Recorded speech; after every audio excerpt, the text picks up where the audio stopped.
Alright, we're gonna do this again. So I know it's been a minute, but this video has been so big and blowing up so much that I just need to mention it. Originally I was going to do a discussion video about why I'm no longer buying from Discotheque anymore, and that's because Gunbuster, Hajime no Ippo, Arcadia of My Youth, and Space Warrior Baldios movie all went out of print. And those are like, besides Hajime no Ippo, which I'm pretty casual on, I've only watched a few episodes of it. Those like other three are some of my favorite science fiction anime. And the moment I heard they were going out of print, and I was just like, I'm not going to be buying from this company anymore if half the shows I love are not even going to last 3 years and then just go away forever, most likely. Gunbuster, Justin Sudeikis clarified on Blue Sky, not Twitter, where most of the people who buy from them are, that it was an internal licensing issue, and I guess since I don't know who would own it now, since the Gainax is defunct, I guess ATAC, because Hideki Anno owns it. Like someone in Japan needed the license for something, basically, and like that would have been really great. They were asked about it, and he said it was similar for J9. I'm like, that would have been great to know, like, I don't know, 2 years ago. But they never said anything. It's just the lack of transparency and just how some of them are kind of sardonic and rude. I can't deal with that. Anyways, that's not what this video is about. So, recently, some YouTubers made a video, or these influencers. I see them on Instagram and TikTok all the time. I had people following them who are my friends, who are casual anime fans. They made, the Anime Men, they made a video ranking every anime from 1961 to 2025, or every most popular one, apparently. And boy, did this ruffle some feathers. And when I say I have not seen the AniTube, AniTwitter community unite as one, this video did that. Every person was like, this is awful. This is a horrible tier list. Why are you doing this? You should be ashamed. And I'm not going to go that far, but what I think this video, and 2020 was part of it too, because many people are bringing up the fact that these guys are tourists, and that they all came in 2020. These are the guys who used to bully us for watching anime, and they only like shonen slop, and it's all this and all that. I think this video was a cultural shift in Western anime fandom. And I mean that, and I know people are going to think I'm overreacting or I'm being pretentious saying that. I think this video was there was some cultural shift that occurred in like the Western anime otaku weeaboo community fandom, because all of AniTwitter was just came together to dunk on these guys, and it was a lot. Like I made a tweet about it. I'll get into that. Let's just go into some of their rankings real quick before I go into what I think is the deeper point this video's significance holds. So Astro Boy F tier, which is lunacy in and of itself. But you can chalk that up. Actually, no, that's not lunacy. You can chalk that up to they just don't like old anime, and they're naive, and they don't understand the importance of Astro Boy, which is fine. Like, I can only watch a few 60s anime. The only 60s anime besides maybe Speed Racer, but that was long ago, that I actively still watch or try to watch is Sabu and Ichi. But I really love Rintaro and anything Rintaro is directed. And Sabu and Ichi is probably my favorite samurai and Ishinomori manga. So I just love Sabu and Ichi. If you haven't read Sabu and Ichi, quick side note, if you haven't read Sabu and Ichi, the manga, go read it. It's utterly fantastic. One of the greatest samurai manga ever made, without question.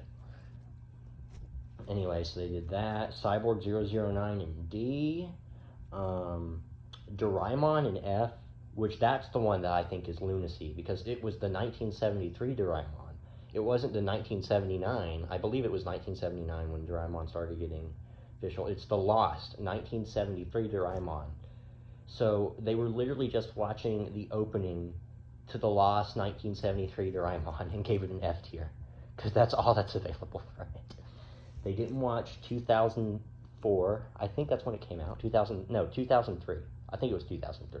They didn't watch 2003 or any of the movies or Stand By Me. No, this was, or even 1979. No, this was 1973 Lost Doraemon. So it makes no sense why they did that.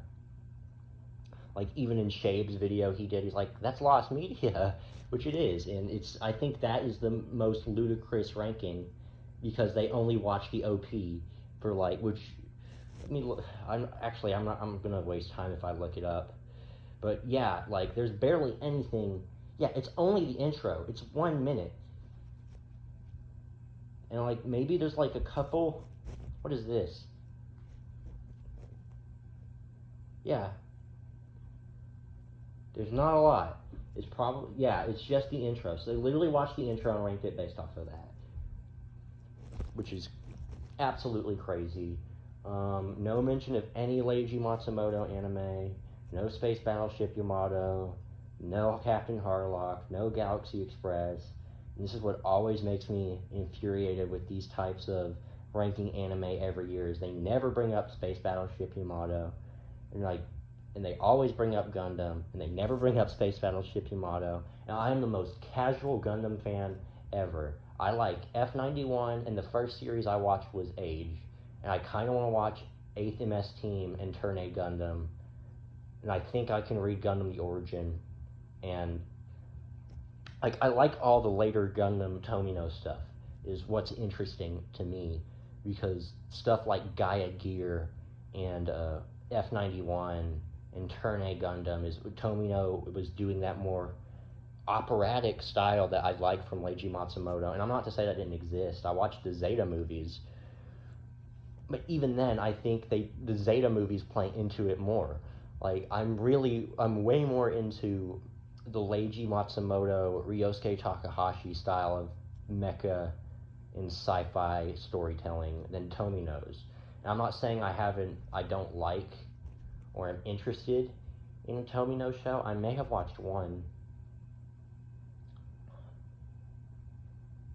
I mean, all the Tomino shows on my anime list I'm planning to watch are all the later Tomino stuff. So, like, Overman King Gainer, Turn A Gundam, Gundam Reconquista in G. It's a weird name. But yeah, that's besides the point. I just cannot stand that Space Battleship Yamato is completely overlooked, even though I'm way more of a fan of Space Battleship Yamato and Harlock and Galaxy Express than anything Gundam related. And as far as mecha goes, I much prefer stuff like Getarobo and Vodums, or really anything that's in that kind of vein. It's just, yeah. I'm sorry, I got sidetracked again, but I'm just laying all of that out there so I can just kind of make my point, and I've made it before, is this is a cultural shift, because people are going to have to start, like, people who weren't acknowledging it and were like, we should not gatekeep, are now starting to rethink and acknowledge that people not interested in anime from 2019 to 2020. 2020 is when everyone got interested. I remember I was reading Excel Saga. I had the manga for Excel Saga in my class. And some kid from like all the way across the room. So like, why are all the books you have anime? And I'm like, because I like it. I guarantee you that kid in 2020 started, I call him kid, but he's probably my age now. He's an adult. We were just in the same class in high school. I guarantee you that guy, yeah, there we go, that guy now watched Demon Slayer and is an anime fan. That's just how big the impact of anime has reached the Western space. It's no longer 2015, 2016. It's, anime is mainstream in the West.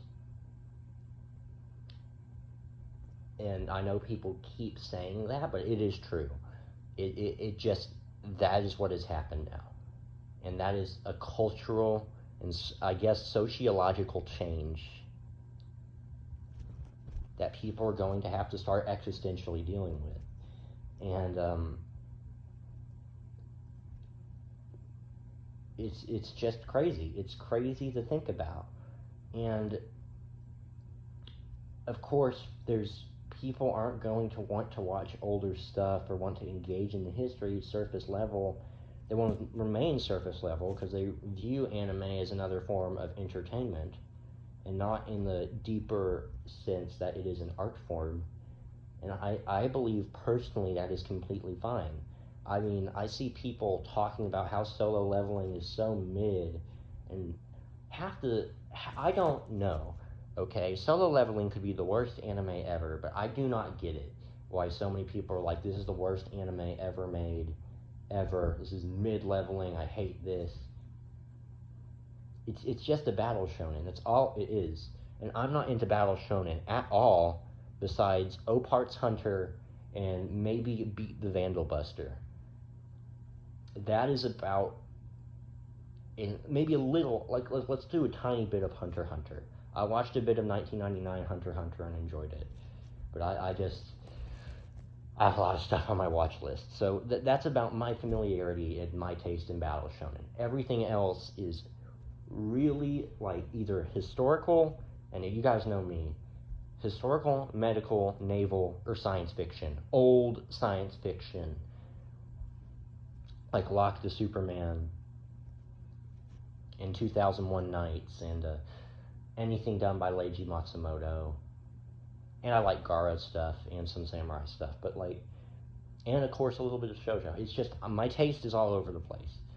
And I keep saying it, when you reach the point where you start, and the anime men haven't reached this point, and I don't think many, and this is going to come off as incredibly pretentious, I don't think any retro anime YouTubers or big anime YouTubers have reached this point where when you read enough of everything from every type of genre, which I have, like the first anime I watched was Star Blazers, so that, and Speed Racer, and then I started watching Doraemon. When other kids were watching, I watched Pokemon for a bit, but I fell off of it.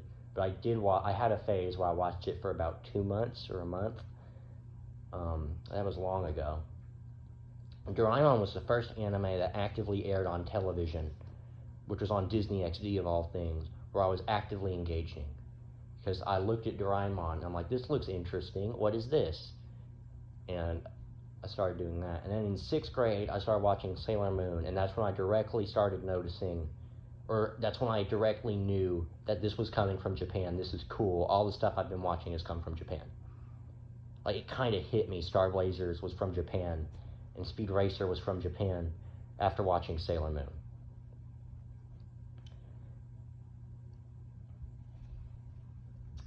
And I can attest to this. In 2017, or yeah, it had to be 17, I watched a bit of Ranma 1/2, which I still have stalled. I watched it again and got further. I just love the aesthetic. I'm just very scared that people are going to dunk on me for wanting to watch the 80s and not really engage with the manga too much. I really just like the aesthetic of the anime, and I know that's very shallow of me to say, but I really do. I love the OP, the first OP. I love the soundtrack. It's a very, I'll go back to it again eventually. It's a very mellow, calming show. It's not exactly like Dragon Ball. It's just something I can turn on. It's an anime I can turn on and turn my brain off to, is how I'd like to describe it. But yeah, after that, I stalled that. And then I stopped watching anime. Like, late 2017 up until mid-2019. I'd like to say that I did not watch anime. I was focusing way more on Western cartoons and animated films. Because I don't remember really reading anything in that time frame. I was way more into Western anime. I think I took a brief break from watching anything anime. And then in late 2019, I discovered Excel Saga, and I just fell in love with it. I thought, this is zany, this looks interesting. What is this? Like, my interest peaked back up again. And then, of course, after doing that, I watched Excel Saga. I really, really enjoyed it. This might have been late 2018. It could have been, no, it would have to be 2019. It's either, depends. I took a 1.5 year break from watching anime, is all I can remember. And I found Excel Saga. I loved it. It got me back into manga too, because I went to Half Price Books and they had all the manga, and I started reading the manga.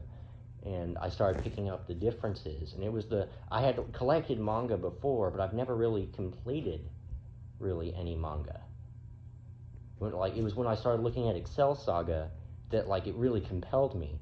And as soon as I saw Excel Saga, I tried looking for what Nabashin did, and I saw he directed Lupin the Third. And that Nabashin himself was referencing Lupin the Third. And then all throughout 2020 to 2021, I just binged Lupin the Third, and it became my favorite anime. It's still in my top 10 somewhere. And that led me to watching Captain Harlock, because Excel Saga had referenced Captain Harlock. And my dad had this book that he got from a sci-fi convention, where it was just all these photos from Captain Harlock.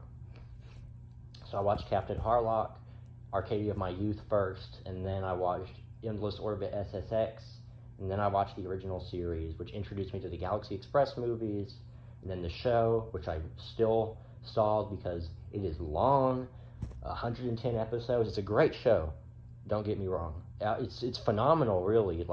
Red Wind of Mars is one of my favorite episodes of any anime, period. It is masterfully done.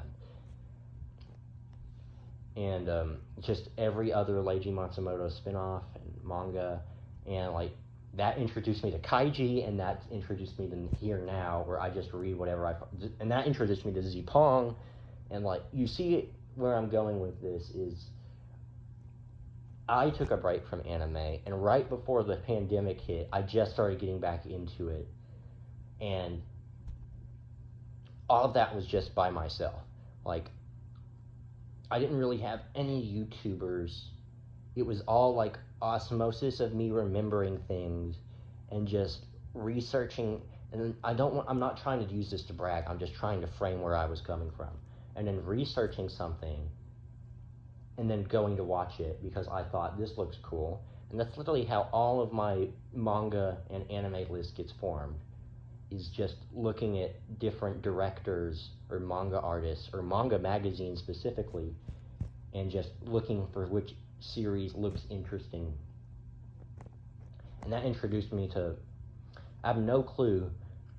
I think after Excel Saga, I was getting into Tezuka, and that introduced me to Ishinomori, which introduced me to, I somehow got into the alternative manga Gekiga, and that really opened my eyes to whoa, this is manga and anime can do way more than I've been thinking about. But this is where it gets complicated, and this is going to get more philosophical. Is this good or bad for the future of anime? And so many people want to say bad, and so many people want to say good. But let's frame it more broadly. How is this going to affect the future of anime? How is this going to affect discourse? And I think I've witnessed it, and that's that the discourse is more toxic now than it's ever been. Every retro anime YouTuber, and there's a certain podcast who I've mentioned on Discord quite a bit, is I find them incredibly pretentious and just doing everything they can to downplay issues, or just it's both for these guys and the anime men, is there is no in between. And I know many people in the circle of retro anime YouTube try to be nuanced, or in the industry try to be nuanced. There is no in between. There is none. There is no in between. in the Western anime community. Because back in 2015, 2016, everything was all collaborated.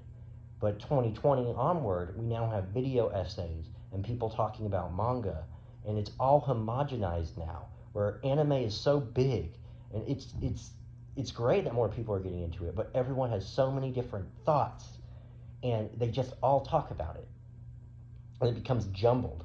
I know what I sound like I'm rambling, but it's like all of it has become jumbled together, and no one knows what's what anymore. I see so many video essays or podcasts. I just find it crazy. It's just people are talking about every kind of issue they can, whether it be the production side in Japan or localization, which is an issue I care passionately about. Everyone talks past each other. No one comes to a common consensus of we can be nuanced in this discussion. It is all the same regurgitation. Pro-localizers all talk about the same thing. Anti-localizers all talk about the same thing. Pro-localizers always use the same excuses. And I know I keep bringing up localization, but this is just the pattern I've noticed. It's always, well, yeah, languages function differently. And it's like, yeah, of course languages function differently. No one is denying that. If you're a logical person like me, you don't deny that. But if I'm watching an anime and I hear sus or any type of Western slang or internet meme reference or like political reference or anything, 50 years from now, people watching the anime aren't going to understand what the hell they're talking about. No one knows what they're going to be talking about in 50 years if they turn on the dub or even the subtitles. And then they're going to be like, what does this mean? This is alien speak. Did people talk like this back then? It's like inserting Groovy, and it's a show that's taking place in like not the 19s, like 2020. That's obviously, no one's in the 1960s anymore. They don't say that anymore. So like if we look at it like in the future, no one's going to be saying Riz or sus or any of these stupid references that are already going to become dated. That's the problem I have with it. I also have the problem that people who supposedly get to talk with these monumental figures, and there's a translator who did Captain Harlock and Showa, A History of Japan. It's people like this who later go on and talk down to people skeptical of localization, saying, well, anime's not there to teach you about culture, it's just entertainment. You translated a manga made by a guy who got his arm blasted off in World War II and dedicated his entire life to making manga about yokai because he loved his culture and he wanted to preserve it. Do you not hear what you are saying? Do you not understand what you are saying? There are anime that are just made for entertainment. But you clearly have translated stuff from people who view it as cultural heritage, or upholding their culture, or teaching it to someone else, or just teaching it in general. Showa has been replaced some history textbooks because it's not as biased. Shigeru Mizuki was a guy who literally lived throughout the entire era. He was born in it, I believe in like the very beginnings, like 1929. And he lived all the way through it. He lived to be 93, I believe. And he lost his arm in World War II. He witnessed everything. It is an act of witness. That is what that story is. And you cannot go on Twitter and argue with people because they're just mad at localizers for not doing themselves any favors and just talking down to all the fans and not explaining it to them properly. And then making it an issue about Japan is racist and bigoted anyway. Languages don't function the same. It doesn't make sense. It's not going to do anything. It's not going to explain anything. And it's just overall very, very immature and kind of gross considering what this guy has translated. And I'm not going to say his name. But good Lord. This is what concerns me, is this guy isn't a localizer. He studied in Hiroshima. He speaks Japanese, and yet he is saying this stuff. And he does not have the self-awareness to realize the works he has translated directly contradict what he is trying to say. And it's why I stand by. Ryan Holmberg is the best translator of modern times, because he is a cultural anthropologist, if I've ever seen one. 30-page essays, 50-page essays in the back of all the Yoshihiro Suge collections. 50-page essays. He has a PhD in Japanese art history. He gives lectures at museums. No one can top that. No one is getting to that level, and I think it's bitterness and jealousy that they cannot reach that level. I've said it before, and I've said it again. These people, these retro anime YouTubers, they claim to want to have these good faith discussion and teach anime to more people, and yet they all act sardonic and just passive aggressive, and it's not teaching me anything. You're talking down to me. You're not talking to me. It's not just the localization issue. It's this issue too. It's all about this fandom. It's like just talking about the fandom or lollies or whatever. It's just so much information. And I say this because half the stuff I read, I know no one is ever going to read. All the manga I read are so niche, no one cares. No one cares about Z-Pong. People care about kaiji. That's about it. No one cares about Z-Pong. No one cares about Steaming Sniper, which I'm reading right now. It's fantastic, and you should definitely check it out. Nobody cares about Blue Submarine number 6 or Submarine 707. No one cares about Lux Stealer. No one cares about Angel Densetsu. No one cares about Lock the Superman or Shinnenkaya 343 or Showa Emperor Monogatari. No one cares about these. They're not translated, but I go and read them anyway. I use Google Translate. I'm guilty as charged. I like reading things I find interesting or that can teach me something. Or at the very least, I find entertaining in my sense. My taste is all over the place. I don't care what people think of what I like. I do not care. I'm comfortable enough now that I don't care. I don't consider myself a tourist or an elitist. I just consider myself a fan.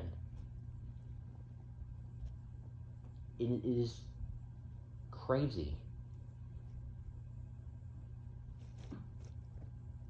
And it's just even more crazy how there's a new fight, there's a new argument every other week. So Joey the Anime Man responded to this. And he was talking about the tourist issue, and he said it's kind of like Christopher Columbus coming and discovering America. I guess subjugating the Native Americans and saying this is our land now, this is our hobby now. It's kind of, that was the comparison he was using. It was an analogy. And they said, we're comparing Norby's getting into anime to the genocide of millions upon millions of people now. He was using an analogy, guys. He was using an analogy. If one of the reasons you're not watching anime much anymore is that the community sucks or isn't the same, I'm sorry, that's dumb. Part of how you can make it better is by putting the community on game like in that one TT. What? Prop up smaller mid-sized channels. The smaller mid-sized channels all do the same thing too. It is all sarcastic. I see this guy who's part of the podcast crew. He's a guest frequently. He's on every localization episode they have. And he really likes fan subbing Magical Girl old shows. And I've posted it. I've posted this guy.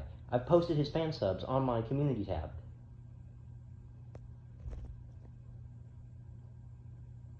And he literally just translated something as bruh and then put super long translation note saying bruh is a popular variant of the same term bruh is often used in an interjection. Bruh has been used in an alternative way. The first is usage of bruh in reaction. So he is taking the piss out of the translation notes because some fan subber decided this looks interesting and he did overboard with it. So do you care about localization or not? Are you going to explain to me this, or are you going to still be passive aggressive about it? If you're still being passive aggressive about it and acting like this, then clearly you don't care. I'm sorry, and it pisses me off that it pisses me off that people do this, They expect me to care. You're expecting me to care. And then you pull this. No. I'm not doing that. We are not doing this. If you are going to do that, explain to me why you think translation notes aren't good. I was reading the manga Jin. Jin is a time travel fantasy manga about a surgeon going back to the Edo period. There are some things in the translation notes that need to be put in there because it is essential to understanding the historical context. And once more, the mangaka put the English translation on his Patreon. He self-funded it. It's the same thing with Shuho Sato, who basically circumvented this whole thing by putting Say Hello to Blackjack on digital for the first time and basically putting it in public domain. And he basically, that was a big deal. And I know people never really talk about him because Say Hello to Blackjack is probably the greatest seinen manga ever made. But he had the clout to do that because Say Hello to Blackjack sold like 35 million copies. It was like berserk numbers of seinen manga. And I think it's such a shame that it's never talked about in the West because it is brilliant. There is social commentary in that manga, and it is biting. It is brutal. It is like, if you think Berserk is brutal, all respect to Berserk, but go read Say Hello to Blackjack. It is gripping.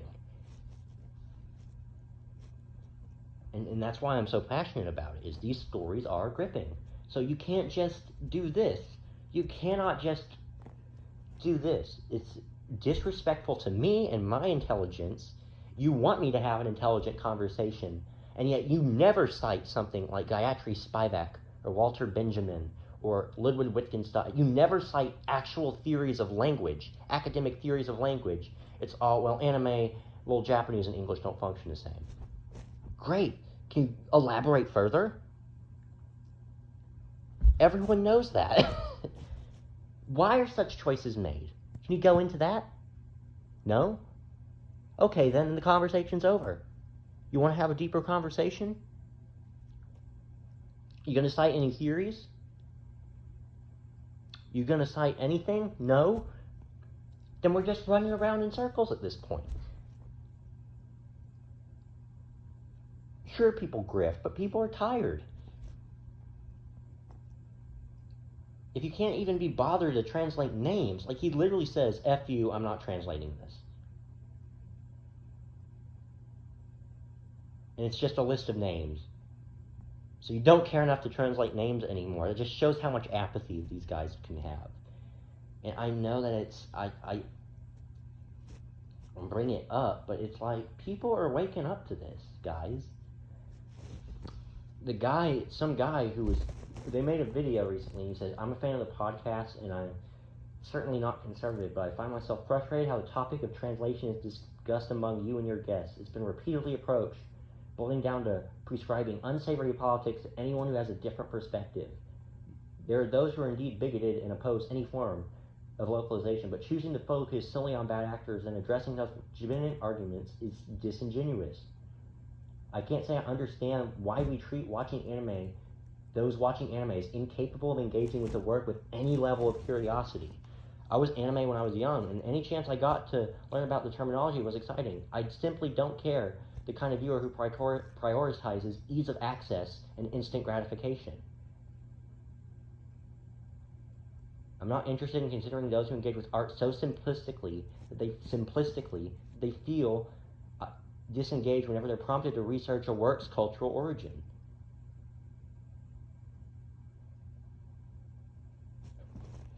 Claiming someone is barred from critiquing a translator's work because they themselves don't translate is exceedingly bad faith and ludicrous. By that logic, none of us should be critiquing anime whatsoever.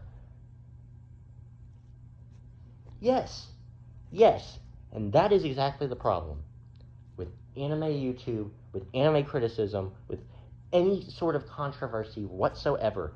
That, my friends, that right there is the problem. And that is what I think the cultural shift somewhat has divided people even more on. Because with mainstream, with quote-unquote tourist normies coming in, and the old guard still around, it is divided. Thin line. Everything is an argument. It doesn't matter how minor, everything must be an argument. You cannot be earnest. You must not be earnest. You need to be the most snarky, sardonic, pseudo-intellectual person in the room.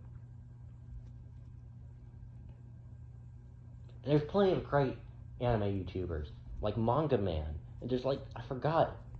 There's one guy who just goes over martial arts manga. But even the smaller creators are going into this pattern, and it's concerning. I'm scared to talk about any manga or anime I like, because someone is going to say this is bad. And I know that the argument is you can just ignore it and you can get off, it's your fault. I know, but I like having deeper conversations about anime because I love it so much. It's my favorite thing. I love so many manga and anime, and there's so much more on my list that I want to get into. But it's just concerning that it has reached the point where it's always like this, and I don't like that. It's sad, and I do miss 2015, 2016. I do not think, as many people have said, because of Joey saying that, I do not think anime YouTube has improved since 2015, 2016. I think it's worse than ever now. Because you have the anime men saying stuff like that. And you have any conversation that's slightly interesting just gone. It's just, I cannot.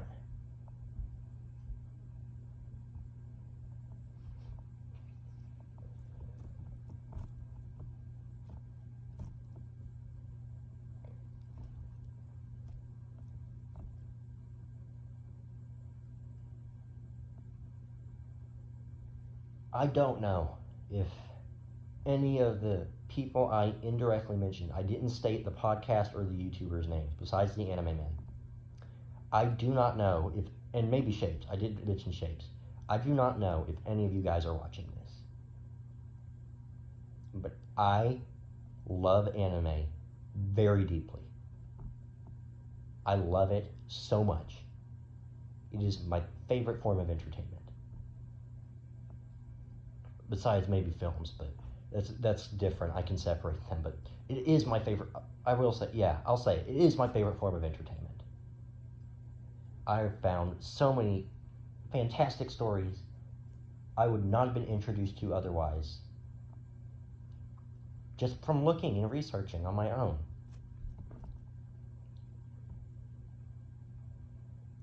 So when I critique localization, I am not coming at it through a reactionary stance. It is genuine earnestness because I care so much about this.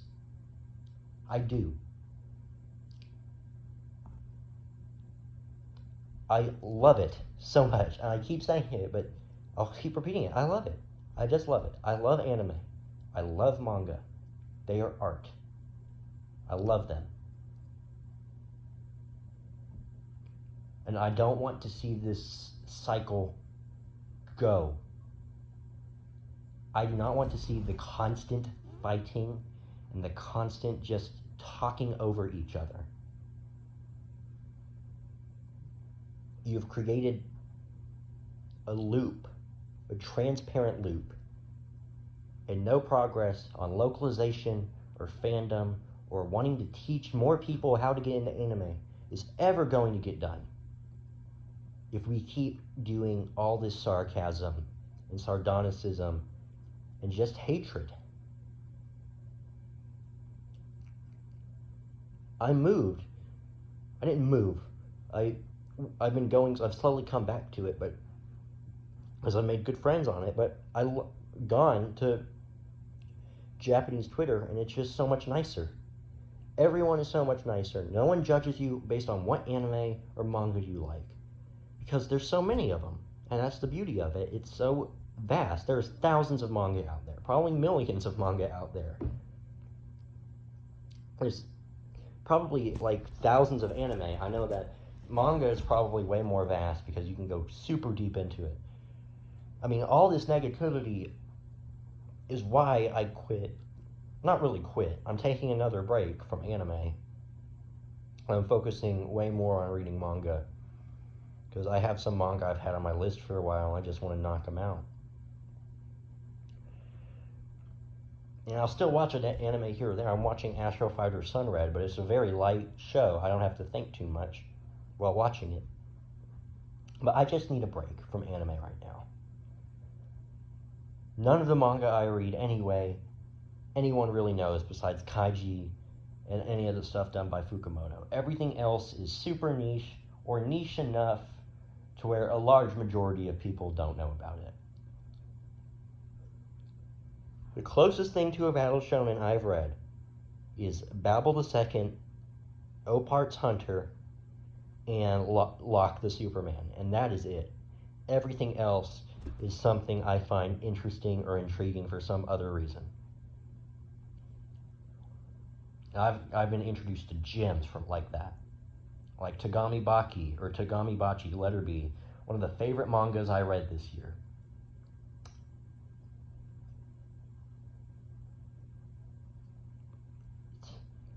Just be kind to each other, guys. I know it's cheesy, but just be kind. Foster that environment where people want to learn more about anime and want to talk about it. Don't jump on someone because of their taste. My taste is probably the polar opposite of so many people. But I've made friends just because I talk about my niche taste in anime, and they appreciate it. If you are genuinely curious, people will appreciate it. I do not want any form of curiosity. This is the problem. And I think this is where we're going to end things. I think it's that any form of curiosity in the anime community is being shut down. Continue to be curious. Now I'm sounding like Marco Pierre White. Continue to be curious and keep exploring. If you find something in a manga magazine if you find a series you like from a manga magazine, the best thing you can do is go to that manga magazine's Anime Planet or AniList or my Anime List or whatever platform you use, and just look through the magazine, every manga serialized in that magazine. You will find something interesting. At least one thing that will be interesting to you. And that's how I got introduced to weekly, morning, or monthly afternoon. I'll just say it, morning, afternoon, evening, which is like 3 of my favorite seinen mangas ever. They're all part of the same line. They're Kodansha. And just focus on what you love. I love battleship manga and mahjong manga, and I've got some series I like from there. I like medical manga and any manga set in the ocean, or old sci-fi manga, some historical manga. Just keep searching. Keep that curiosity within you. Be earnest. Don't care about what other people say about your taste. Don't care what other people say about the community. Be yourself. And like whatever you want to like, and do not care what anyone else says about it. And show your friends, and if they don't like it, that's fine. Show other people. On a Discord or wherever. Just share your love of anime and manga.